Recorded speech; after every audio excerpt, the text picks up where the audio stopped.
Čau! Sveiciens visiem šodien! Kā jau solīju, turpinājums vakardienas veiksme, neveiksme pirmai daļai, Otrā daļa turpinājumā no pirmās stāsts par to, kas tad ir veiksme un kas ir šī neveiksme, kas patiesībā caur maniem piemēriem dzīvēm ir izvērtusies citādāk nekā ar prātu, analītiku, iedomām, tā brīža sajūtām. Esmu domājis, kā tas izskatās un iedot sajūtas tajā brīdī manā dzīvē.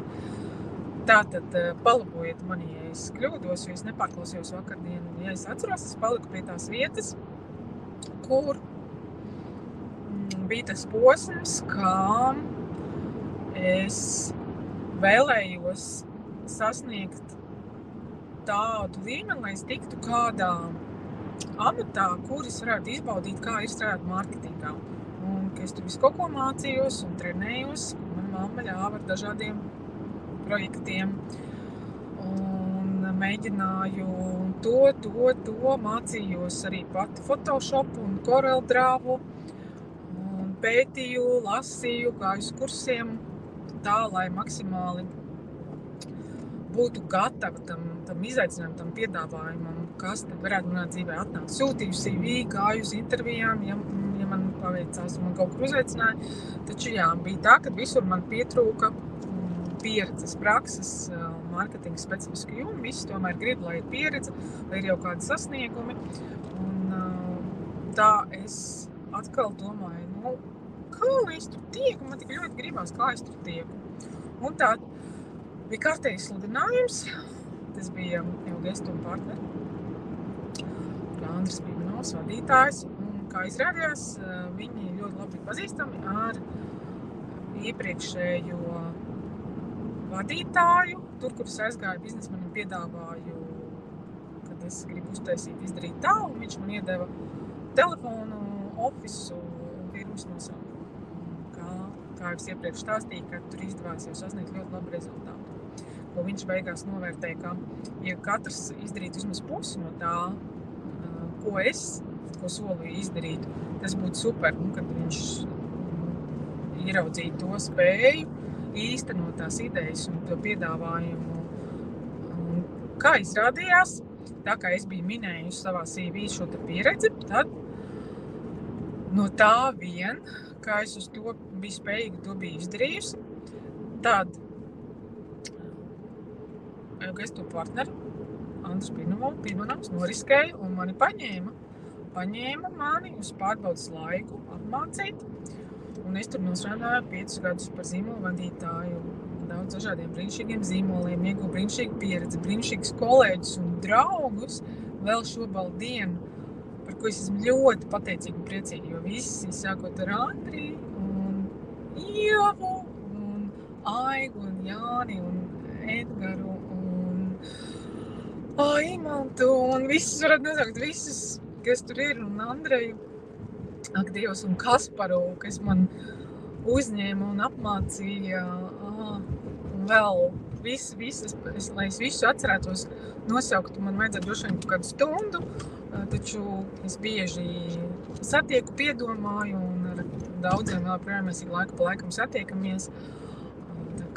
Mēs esam tāds draugu pulciņš, meitenes, foršās, Diana, Ieva, Aiga un Ingūna, un kad ir Latvijā Žaneta, tad jā, tas ir forši, un arī jau puišiem dažreiz satiekamies.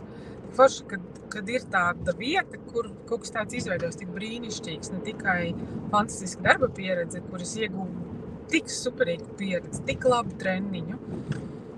Un sākot ar vienu mākslas līmeni un vienu atnākot bagāžu, izdevās to dubultot un vēl pārsniegt. Un tad nākošais, kad man jau likās, ka es jau esmu tur visu kaut ko iegūs, jau apmācījusies, un kad ir jau tā kā laiks noteikti kaut kādam jaunam posmam, un tad man tas posms bija izdomājis, ka manam jāierodās manam vecākam dēlam.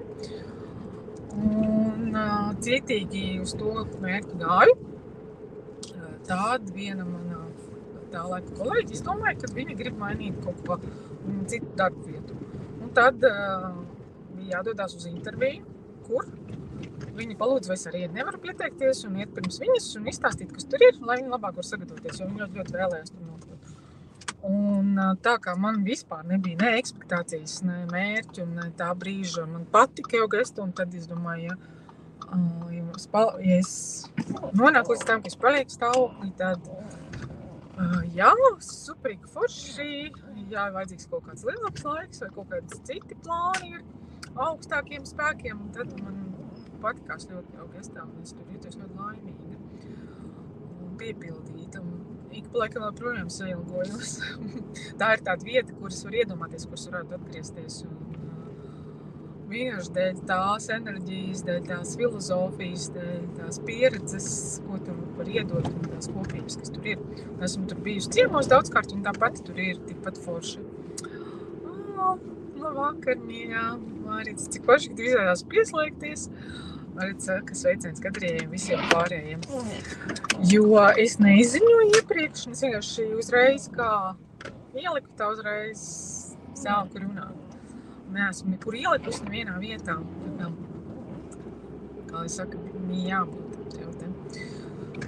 Nu, lūk, un es atkal izmantoju pārbraucienu, dodos uz otro Laimas Vaikulas un visu uzaicināto koncertu Ditros Urmalē, kādam ir laiks rīta, noteikti nopērciet vēl biļetes, kādai vēl jābūt, tas ir tā vērts, tas ir tiešām ļoti foršs pasākums.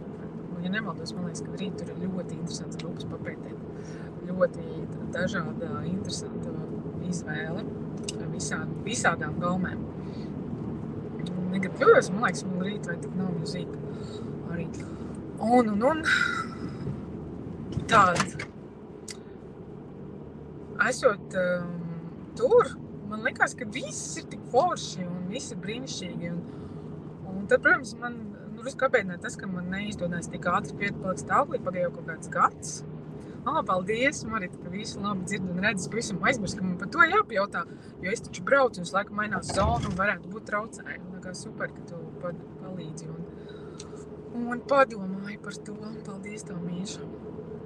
Nu, lūk, un jā, tas man bija tāds apstākļs, kas satrauca, tā kā darbs un darbvidi un kolēģi brīnišķīgi, tad tas kaut kādā mērā arī kompensēja to, jo tāpat likās viss ir superīgi.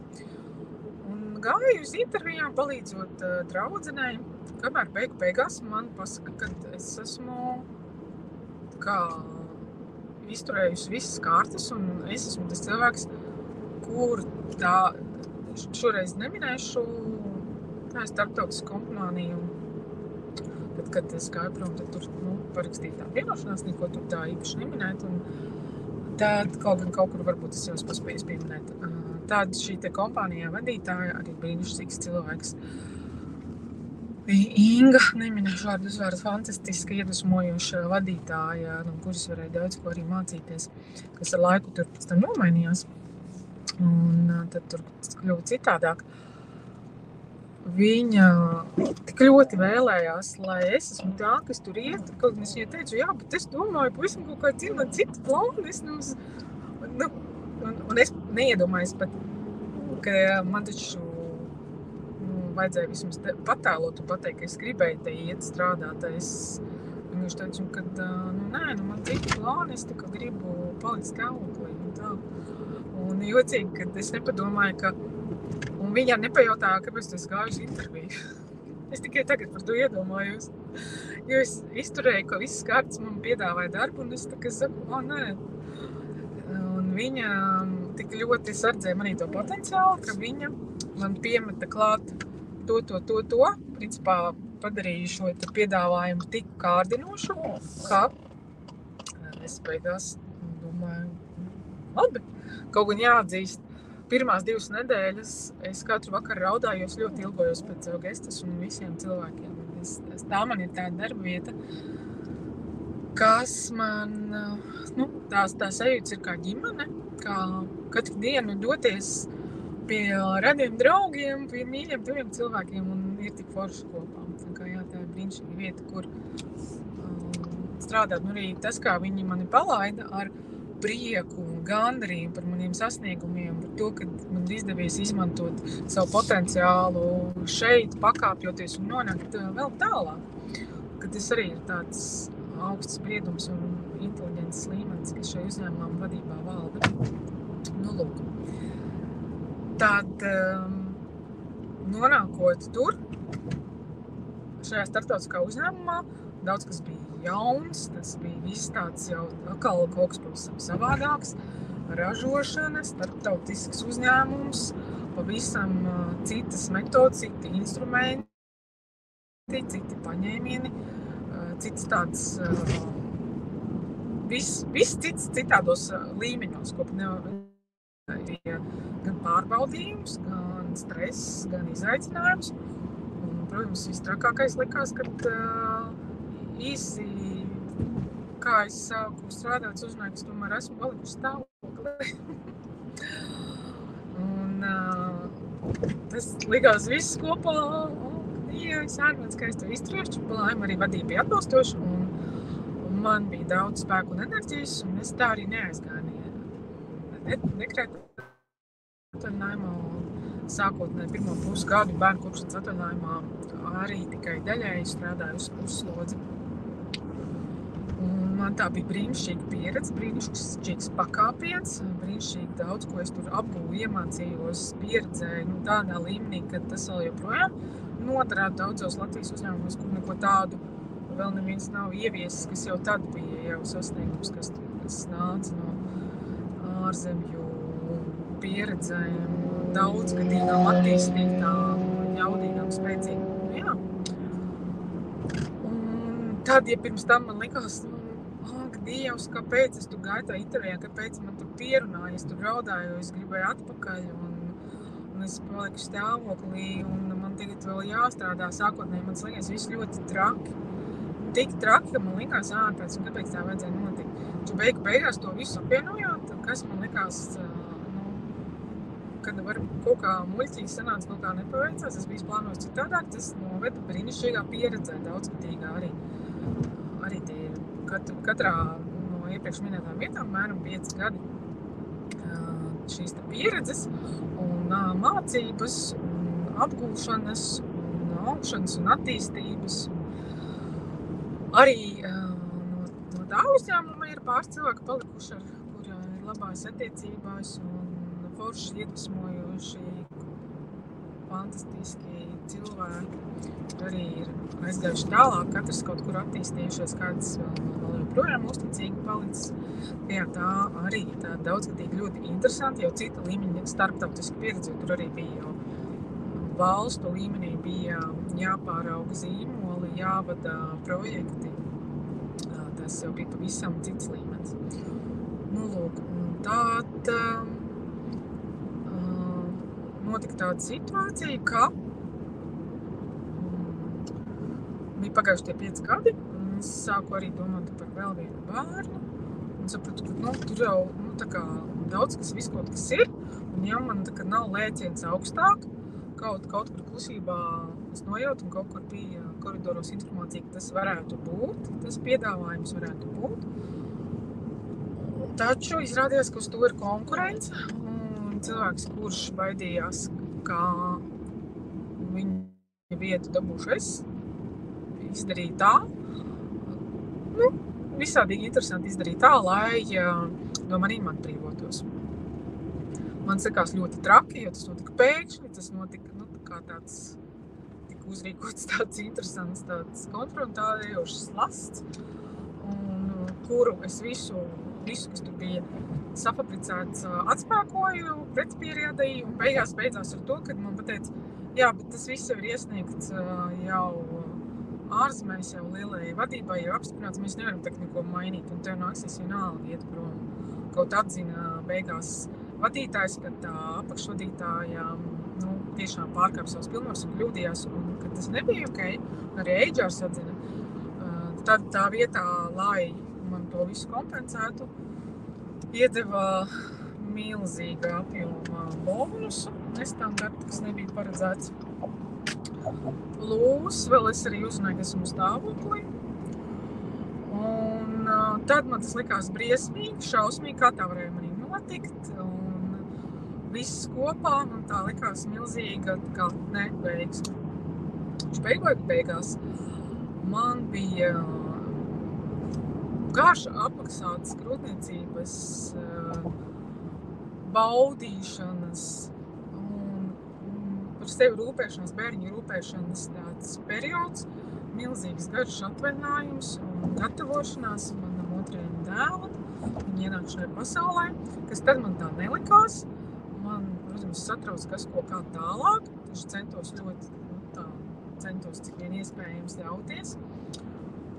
Un papildus visu kaut ko mācījos un daudz ko paralēli darīju, lai tikai nepazaudētu iemaņas, lai es būtu gatavā lekt iekšā tirgu un sekojos līdz sludinājumiem un sūtības kaut ko. Un tad jau, kad tuvojas tas posms, ka vajadzētu jauno vietu meklēt, tad nonācu situācijā, kur vietējiem tirgum atkal man ir pa labu, pa lielu pieredzi vienkāršam speciālistam, un ka tas ir pārāk jau laba pieredze, un noteikti, kad gribēšu lekt augstāk, gribēšu kādu vietu, ilgi nepalikšu, atkal līdzīga situācija kā tad, un man likās, atkal, un es staigāju uz intervijām, galu beigās, ar visu manu ilgo sagatavošanos un staigāšanas intervijām 3 vietas, kuras tomēr vēlējās mani kā savu daļu no sava uzņēmuma un attīstības. Un 2 no tām bija jau tādi paši amati, kādi man bija iepriekš, bet Latvijas uzņēmumos. Un viens amats bija augstāks, kas bija marketinga direktore Spicē. Taču viņš bija uz gadu, tikai uz laiku, kā aizvietotājs iepriekšējām marketinga direktoram. Man tik ļoti to gribējās, tik ļoti, taču es apzinājos, ka man tur atkal drusku pietrūkst. Tāda pieredze.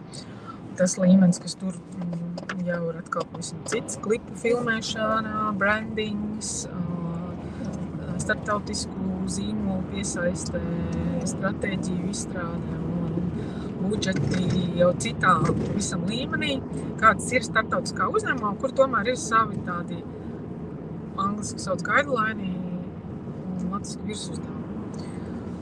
Un man paveicās, kad brīnišķīgā, fantastiskā pašā sieviete, meitene Iveta Lāca.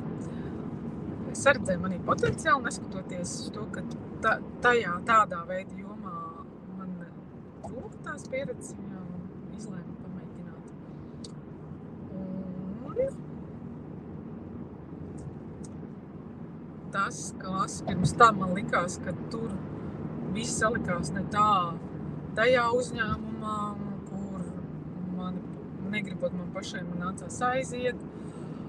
Izrādījās, ka es nonācu brīnišķīgā vietā, ieguvu atkal jaunu ģimeni, draugus, fantastiskāko pieredzi, tik interesantu, daudzpusīgu apmācību, superīgu atalgojumu, brīnišķīgu tādu vidi, kur visās jomās visu kaut ko var filmēju klipu ar Laimu Vaikulu, pie Laimas Vaikulas mājās.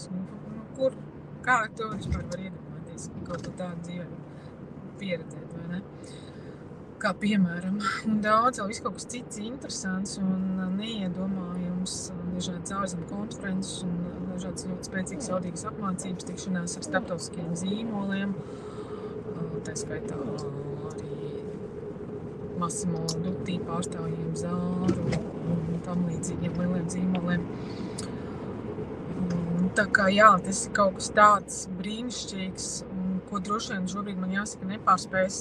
Man tā šķiet, bet varbūt kļūdos, ko nevar pārspēt neviens uzņēmums vietu, kas piedāvā. Tā ir tāda brīnišķīga, fantastiska vieta, kur augt, attīstīties, baudīt un vienkārši būt tādā vidē, kas ir tik daudzpusīga, tik mainīga, tik brīnišķīga un dažāda. Tāpat laikā izaicinoši arī grūta, nemitīgi prasīga un nemitīgi jāmācās, jāattīstās, lai varētu turēt līdzi. Lūk, un tād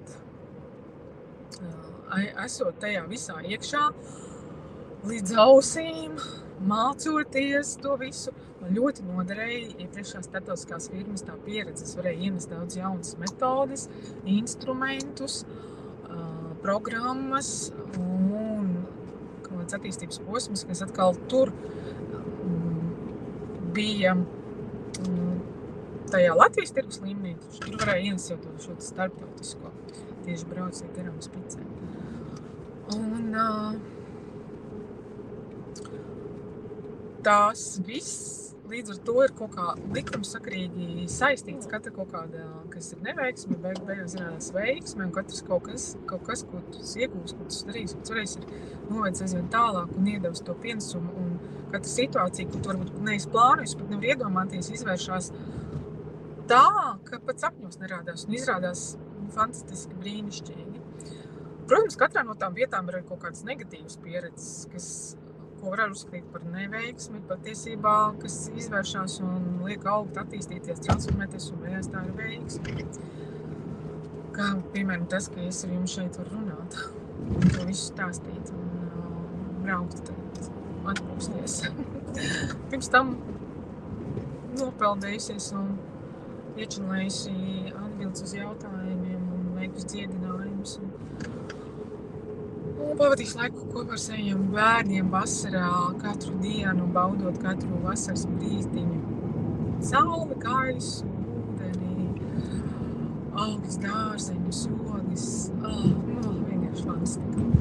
Latvijas vasara ir burvīga, fantastiski, tāpat arī ziemas. Jā, iemācās atrast tajā burvību. Nu jā. Un nākošais posms notika tajā pašā spicē, kad likās, ak, Dievs, kas notiek. Tajā laikā komercdirektors atbildēja par visiem līgumiem, nomas projektiem, visiem zīmoliem, kas atrodas un plānoja spicē būt. Viņai notika pārmaiņas viņas dzīvē, transformācijas, un pēkšņi vienkārši šitā izlēma aiziet, un nebija nevienas vietā, nevarēja arī atrast, jo tas ir nopietna pozīcija, nopietna atbildība, vajadzīgām nopietnām prasmēm pieredze. Un man tajā brīdī likās, kā tas viss ir saistīts. Ja nav bāze, tad arī viss pārējais, jo es piedāvāju vietatāji palīdzēt kaut kā abām, un vēl varbūt kādu var piesaistīt. Mēs tur piesaistījām Igauņu vienu kolēģi uz laiku. Mēģināt ar to tikt galā, kamēr atrast cilvēku. Un sākumā likās, ak, Dievs, ārprāts kaut kāda līguma, tās pārunas, diskusijas par nosacījumiem, tādi lieli riski tur visur, un tev ir jāpanāk labākais. Jāmēģina izsvērt visi riski, izciert jau sākotnēji, slēdzot līgumu, jau izpētot visas, kāds ir nodrošinājums katram zīmolam, katram zīmola pārstāvim, jo tajā laikā sākumā, tas tos gadus atpakaļ, visi zīmoli nāca paši, bija pārstāvi, un viņiem varēja būt atšķirīgas finansiālas situācijas un atšķirīgi mērķi, jo varēja notikt arī milzīgas kļūdas, nepārbaudot visu. Kas maksāja daudz, ja pirms tam marketinga direktorei bija mērķis to visu veicināt, attīstīt kā produktu, tad šeit jau ir riski un uzdevumi pavisam citi. Es atceros, ka pašu pirmo līgumu, kas bija ļoti vienkārši par mazu platību, es viņu pārtaisīgots 5 reizes nesu tai vadītājai un visu laiku atradu kaut kur vēl var uzlabot, kur vēl kaut kas nav pamanīts un kur vēl nav iekļauts tas. Un vienkārši ārprāts gāju šausmas, nē, es drusku palīdzēšu. Un tad es domāju, ka atpakaļ to, ko es zinu un māku, tur ir drošāk un labāk. Kaut atalgojums daudz lielāks šajā jomā. Protams, arī atbildība un riski. Un tika meklēts darbinieks, meklēts un beigās nācās tajā visā, kā saka, iedziļināties atgriezties un to visu mācīties pamatīgāk, spēcīgāk, jo kamēr netika viens vietā es šo piedāvājumu palīdzēt biju izteikusi un pat biju iesaistījusies un nācās tajā brīdī sakostiem zoviem ar slapjām padusēm, trīcošām kājām, raustītu valodu, stresu un attieksmi bieži vien, tā kā man nebija tā jomā pieredze, un es arī nemācēju tādu līmeņu, jau augstu līmeņu biznesa pārunas tik viegli vadīt, arī ar komentāriem no pārunu biznesa partneriem un bīpsnāšanu un vērtējumu. Tā tālāk un joprojām tas viss likās, un laika plānošana, nauda, atbildība, tas viss pilnīgi citu ieslēdz, jau tāds nenozīmē, ka citur tas nav, šeit vienkārši tas acīm redzams līgums, kurš tu noslēdz konkrēti piesaistīts uzreiz redzamiem finansiāliem riskiem vai ieguvumiem visiem. Nu, lūk, un es atceros, ka tas bija ļoti stresains laiks, un man likās, ka Dievs ārprātīgi šausmas. Es mēģināju vairākus, pati mācījos un mēģināju jaunpieņemtos šī amata vietas izpildītājus, kad tika viņi atrasti, apmācīti un ievest viņus tajā. Plus vēl paralēli mārketingu, kur es jau biju atkodusi un turēt arī to. Beigās tas bija tāds traks laiks, kamēr es sapratu, es nevaru, tie, kas visi nāca, viņi nevarēja par to līmeni, to, ko es jau biju iemācījusies turēt, es nevaru to nodot kādam, kas vispār neko no tā šobrīd vēl nesaprot un nevarēja atrast cilvēku. Beigās, kad bija jāizšķirās, ko darīt tālāk, jo skaidrs, ka uz diviem ļoti grūti un ļoti liela atbildība un izlēkāt izsēdēt, tas pārāk sarežģīti ilgtermiņā, un tas paņem daudz resursus, veselību, laiku, spēku. Un tas var izdedzināt, tad bija jāizvēlās vai palikt par mārketinga direktoru vai par nomas direktori vai kā komercdirektori, kā to sauc populāri, iznomāšanas vadītāji. Vai angliski head of leasing, tas Un kad bija jāizšķirās, mans prāts un viss tā kā teica, palikt tur, kur es jau esmu, kur ir mierīgi, kur es zinu, taču iekšējais tieksme pēc izaicinājuma, pēc tā, ka bet es tur jau tik daudz ieguldījusi, jau tik daudz iemācījusies sasniegusi, lai vai grūti, lai vēl man nesanāk tik labi. Un man šī uzticēšanās ir iedot šī iespēja. Beigās gan pati sev par pārsteigumu, gan direktorai, es izvēlējos šo te jomu. Un es tā aizrāvos, man tā iepatikās, man liekas tik fantastiski, tik brīnišķīgi. Kad sākumā likās grūtības un kaut kādā veidā neveiksme, ka tas tā notika pēkšņi uzņēmumā un kāpēc vispār piedāvāju palīdzēt un kursus pārīkulos. Tas bija traki un labāk no tā ātrāk ārā. Tad galu beigās tā izrādījās veiksme. Es iegūtu tik daudz, es arī prasīju daudz, protams. Es iemācījos tik daudz, kad galu beigās tas, kad lielie bosi izlēma mainīt vadību un iedeva man iespēju kļūt par spītas vadītāju. Tālūk. Tad es atkal ņemšu pārtraukumu. Trešā daļa būs rīt par šo tēmu. Jo es atkal iebraucu Jūrmalā, man jānopērk caurlaide, tad jau es būšu atkal klāt koncertā, jo pēc 12 minūtēm sākās koncerts. Tā kā tā sāmīļojieni visiem un lai visiem jaunīgi veiksmīgi. Noteikti tiekamies rītdien, varat jau sagatavot kādus savus veiksmes vai neveiksmes stāstus, kas arī vai paši atcerēties, kādi tad jums ir bijuši, kas beigās izvērtušies ir daudz veiksmīgāk nekā ir licies. Un skatīties ar tādu skatienu un potenciālu un skatīties uz visu kā uz iespēju un mēģināt būt atvērtiem, saskatīt šīs te zelta maloņas mākoņiem. Labi, čau, čau!